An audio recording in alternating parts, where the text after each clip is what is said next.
Vamos fazer agora o equivalente Thevenin desse circuito. O equivalente Thevenin, ele consiste em uma fonte de tensão em série com uma resistência, que é o que a gente chama de resistência de Thevenin. Então, ou seja, a gente tem que substituir esse circuito aqui todo pelo circuito equivalente de Thevenin. Mas como é que a gente vai fazer nesse caso em que a gente tem uma única fonte e essa fonte é dependente? Bom, eu não posso retirar essa fonte, zerar essa fonte, justamente pelo fato dela ser dependente. E como eu não tenho nenhuma outra fonte independente conectada nesse circuito, eu fico com uma variável, que é essa variável Vx, que eu não tenho como encontrar ela. Nesses casos, é colocada aqui nos terminais uma fonte independente, que a gente chama fonte de teste. Essa fonte ela pode ser uma fonte de tensão, que aí no caso você vai estipular uma tensão de teste, por exemplo, um valor de 1 volt, e você vai ter que calcular essa corrente, que eu vou chamar aqui de corrente de teste, que é a corrente que está passando por essa fonte. E o equivalente de Thevenin vai ser justamente esse valor, né, de 1 volt da fonte de teste que você colocou, e o R de Thevenin, ele vai ser dado por essa fonte de teste, que é 1 volt, divididos pela corrente de teste, ou seja, eu vou usar a lei de Ohm para encontrar ela. Mas eu também posso usar uma fonte de corrente, ao invés de usar uma fonte de tensão. Eu posso colocar aqui uma fonte de corrente de teste. Por exemplo, o valor de 1 ampere, né, com valor de teste que eu vou determinar qual é esse valor. Eu vou chutar ele. E aí eu tenho que encontrar o quê? Qual é a tensão de teste que está entre esses terminais. E aí, o meu equivalente de Thevenin vai ser essa tensão de teste em série com a resistência de teste, ou seja, com a resistência de Thevenin, e essa resistência também é encontrada pela lei de Ohm, tá? Que vai ser essa tensão de teste divididos por 1 ampere.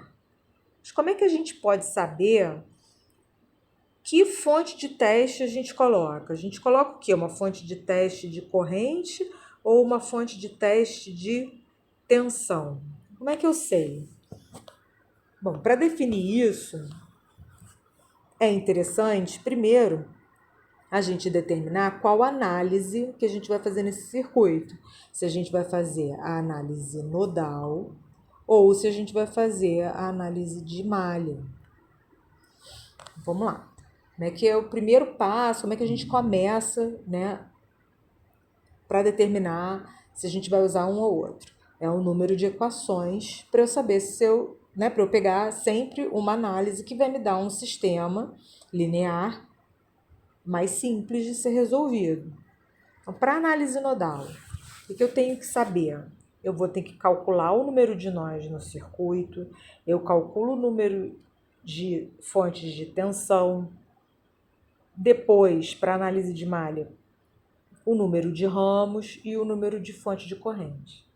Então, vamos lá. Quantos nós tem? Vou chamar esse aqui de nó 0, nó 1, nó 2 e nó 3. Então, nós temos 4 nós. Quantas fontes de tensão nós temos? Uma. Eu não vou contar com essa daqui, mas eu sei que se eu escolher ela de tensão, aqui eu diminuo aqui eu aumento o número de fontes. E eu vou diminuir o número de equações para análise nodal. Tá? Quantos ramos tem nesse circuito? 1, 2, 3, 4, 5, 6. Então, eu tenho 6 ramos. Quantas fontes de corrente? 0. Se eu colocar uma fonte de corrente aqui, eu sei que eu vou aumentar aqui esse NI1 e vou diminuir em 1, né, o número de equações na análise de malha. Então, vamos lá. Para análise nodal, quantas equações independentes a gente tem? N menos 1 menos NV, que vai ser o quê? 4 menos 1 menos 1, que vai ser igual a 2 equações. Se eu escolher a fonte de teste como sendo uma fonte de tensão, eu reduzo para uma equação. Para análise de malha, eu vou ter B, N menos 1 menos NI. Quem é o B? O B é 6. N menos 1, 3.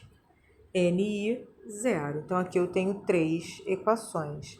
Se eu colocar a fonte de teste como uma fonte de corrente, eu reduzo para 2 equações. Então, por essa análise, é mais interessante a gente optar, né, pela análise nodal, porque eu vou ter uma equação só. Se eu optei pela análise nodal, eu coloco, então, aqui uma fonte de tensão para eu reduzir de 2 equações para uma, e eu vou colocar ela num valor, que é um valor que eu estou chutando para ser 1 volt, que para mim 1 volt é um valor fácil de eu usar ele em cálculos, tá? Então, vamos lá. Então, agora vamos iniciar a análise nodal. Primeira coisa que a gente faz é escolher o nó de referência. Eu vou escolher como nó de referência o nó que tem mais fontes de tensão conectado a ele, tá? Por quê? Porque quando eu coloco uma das extremidades da fonte de tensão no nó de referência, significa que eu estou evitando um supernó, porque eu vou ter a tensão de um dos nós e a outra eu já conheço, porque é referência. Então, fica mais interessante eu fazer dessa forma. Colocando o nó de referência aqui, eu vou ter 0 volts aqui. Qual o passo seguinte para análise nodal? Eu não tirei 2 fontes de tensão, então vai ser... Elas não saíram do circuito, elas permanecem no circuito. Então, eu tenho que pegar o nó, aonde elas estão, tá? E colocar esse nó em função da tensão dessa fonte de tensão. Então, aqui, esse nó, ele vai ter qual o valor de tensão? 2Vx. E esse nó aqui, 1 volt. Tá bom? Bom, então eu já sei a tensão nesse nó, eu sei a tensão nesse nó e sei a tensão nesse outro nó. O único nó que eu vou precisar equacionar vai ser esse que eu estou chamando aqui de nó 1. Então, aqui eu vou chamar de V1, que é a minha tensão nodal nesse nó 1. Então, primeira etapa da análise nodal vai ser o quê? A análise desse nó 1, que é o somatório das correntes nesse nó, igual a 0. Usando a convenção passiva de sinal, quando eu tenho um elemento, se a tensão dele está indo, né, do maior para o menor, a corrente vai estar no sentido oposto, para eu poder ter a lei de Ohm, V igual a RI. Então, nesse caso aqui, ele já forneceu que Vx está assim. Se Vx está assim, eu vou colocar a corrente, eu vou chamar ela de X, no sentido oposto. Aqui, eu vou chutar que ela está vindo para cá, então o I1 está vindo para cá, e aqui eu vou chutar que o I2 está vindo para cá. Tá? Então, nesse nó 1, eu tenho Ix chegando nele, I1 e I2 saindo. Bom, agora eu tenho que colocar as equações de I1, I2 e Ix em função das tensões nodais. Então, aqui eu usei a lei de Kirchhoff das correntes. Agora, eu vou usar o quê? A lei de Ohm. Kirchhoff, né? Sempre anda de mãos dadas ali com Ohm. Para cada uma dessas correntes, eu vou ter que colocar a expressão dela em função das tensões nodais. Então, vamos lá. Nesse resistor, aonde a gente tem o X, quais são as tensões nodais que a gente tem aqui? Numa extremidade, a gente tem V1, ele tem o valor de 1 kΩ, e na outra extremidade, a gente tem 1 volt. O Vx, ele tá assim, e o X tá assim, né? Então, vamos lá.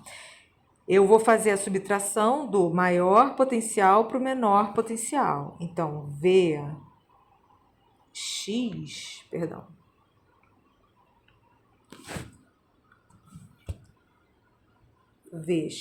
vai ser 1, que é o maior potencial aqui, menos V1.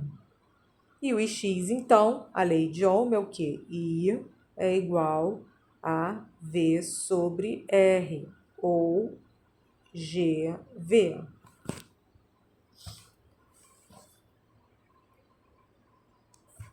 Então, aqui a gente vai ter que vai ser 1 menos V1 sobre 1K.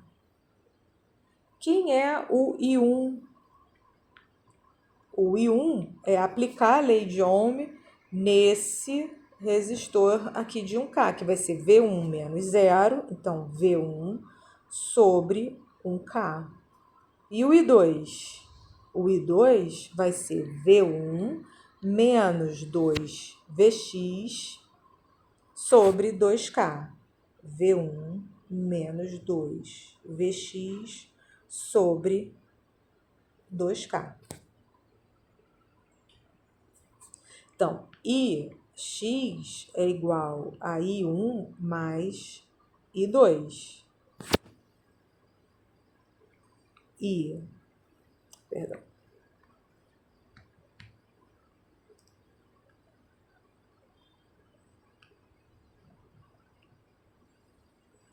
Então, 1 menos V1 sobre 1K é igual a V1 sobre 1K mais V1 menos 2Vx sobre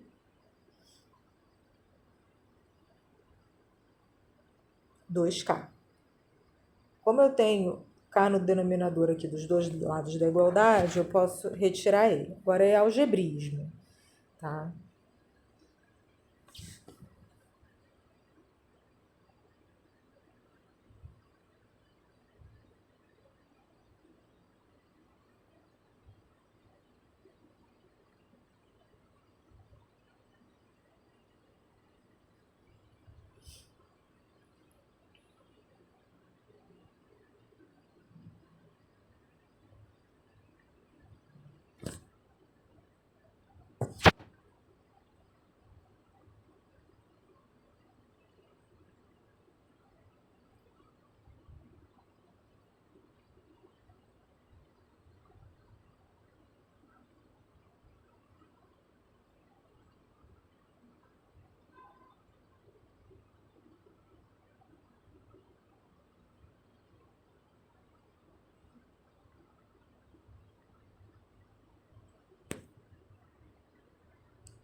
Então, V1 deu 0,571 volts.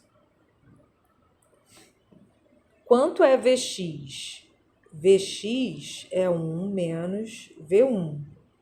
Vx vai ser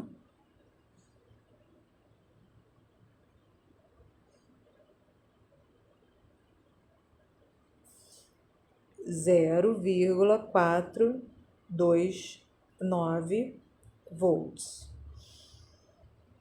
Ok.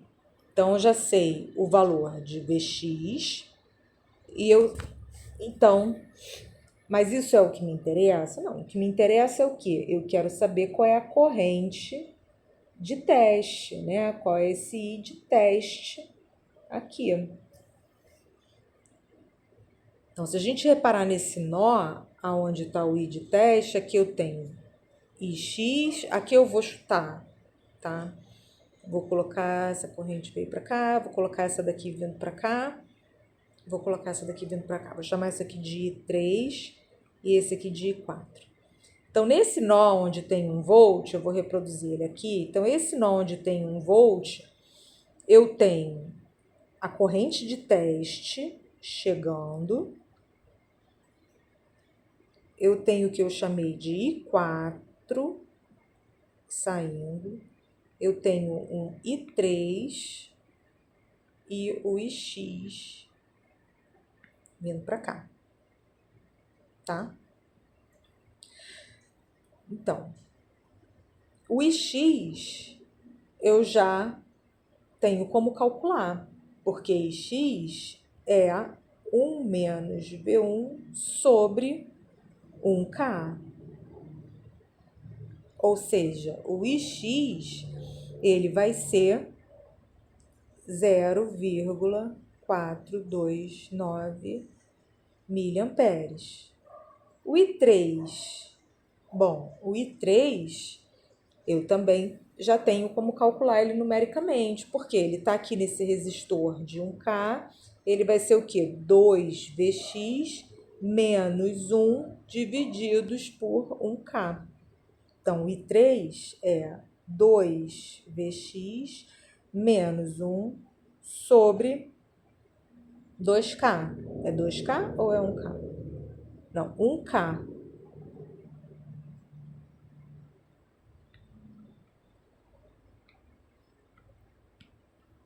1K. Que vai ser o quê? 2 vezes 0,429 menos 1 sobre 1K. O I3 vai ser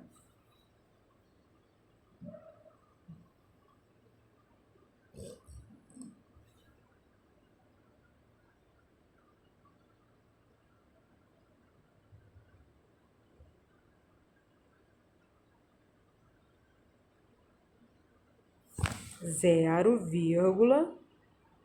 menos 0, peraí, menos 0,142 miliamperes. Quem é o I4? O I4 é 1 volt menos 0 divididos por 2K. Então, I4 é 1 divididos por 2K, que dá 0,5 miliamperes. Então, quem é o IT? As correntes que entram nesse nó são iguais às correntes que saem desse nó. Então, IT mais I3 é igual a Ix mais I4.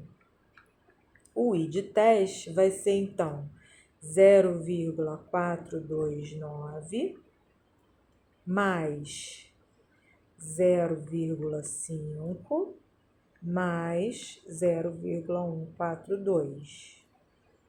O I de teste deu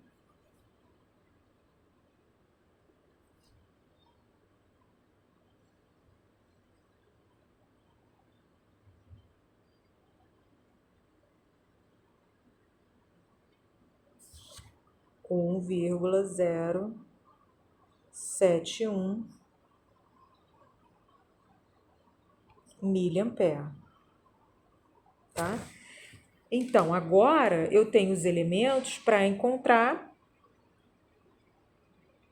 Então, aqui eu tenho 1 volt, né, que foi a tensão de teste. A tensão de Thevenin vai ser igual, então, à tensão de teste. E para o R de Thevenin, eu uso a lei de Ohm. Então, o R de Thevenin, ele vai ser 1 divididos por 1,071 milli. Então, R de Thevenin é igual